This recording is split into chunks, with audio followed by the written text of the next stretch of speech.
I don't know if this is going to be a hot take or a cold take, but here we go. This is my review for Prey, the Hulu original, the next installment in the Predator franchise. And I was going to do this review Saturday, but I needed a couple more days to think on it. And, well, I guess I'm just going to say it. This is the best Predator movie, including the first. This is the best one. That whole notion that everyone's afraid to touch with any franchise, really, oh, it's the best since the original, it's the best installment since the first one. What's wrong with making a film that's better than the first in the franchise? Why is that not allowed? And when it happens, why doesn't nobody point it out? Everyone just wants to keep the original at the top. But like, sometimes sequels are better. The reason this works so well too is because there was a huge risk taken. Dan Trachtenberg took a huge risk and it paid off greatly. I can't remember the last time there was a fifth installment in a franchise and it feels so fresh and new. It's like a rarity nowadays. I mean, shit, it's a rarity for people to get that in the second and third installments. Much like the last installment, this could have easily been a simple ploy to exploit an existing IP, get some asses back in seats, and just give you more garbage. But it's not that. It takes time to build this new world that you're walking into before just hitting you over the head with another Predator story. It lets you into their day-to-day living, so to speak. But in certain aspects, though, it does take inspiration from the original film, but it doesn't do it in a suffocating manner where it feels like it's just smothering you with it. It's shot beautifully, especially the scenes when it's like really dark blacks at night and all you have lighting the frame is the torches or whatever else is going on in the scene. It's so beautiful. They used a lot of wide angled shots to cover the landscape of things, which makes the film feel very open.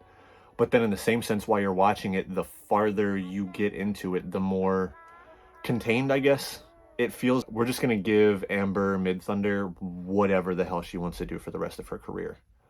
She plays the lead in this, and talk about a powerhouse female role. The character arc for this entire movie is just growth after growth after growth, and you see it develop from scene to scene. I could easily put that in my top 5 performances for the year. The way that they handle the culture and the tribes in this movie, you can tell that there's a lot of respect shown. They did their homework. The arc builds so well too up into the third act that the last 30 minutes is just balls to the wall. It was perfectly paced. Another cool thing they did, kind of taking the Jaws approach, is they kept the Predator invisible.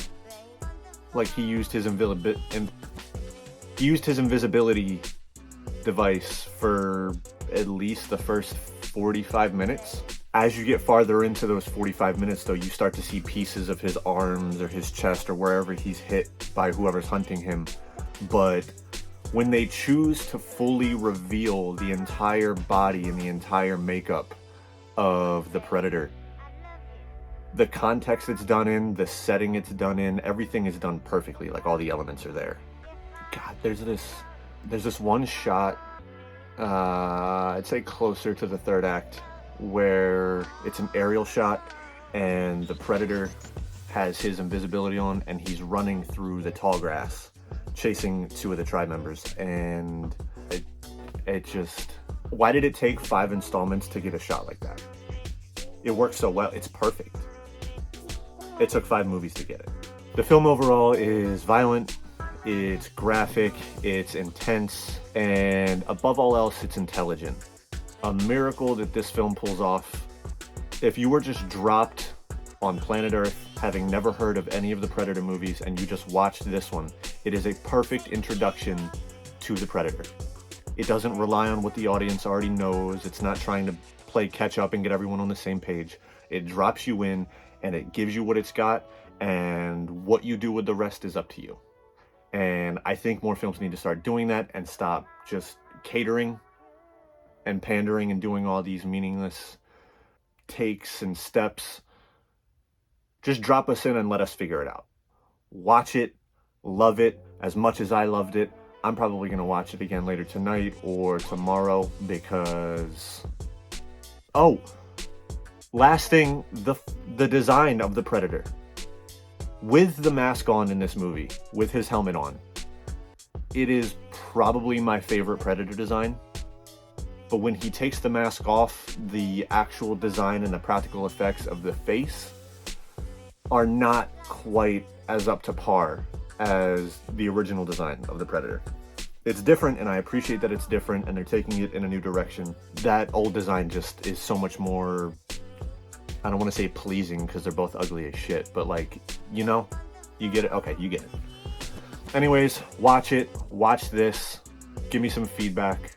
I'll appreciate anything you guys have to say. I have a video either coming out tomorrow or coming out Wednesday. It's going to be a new trailer reaction. I'm not going to tell you which movie, but hopefully there's a small group of you that watch this that are going to appreciate what movie it is. All right, I'll catch y'all tomorrow. Peace.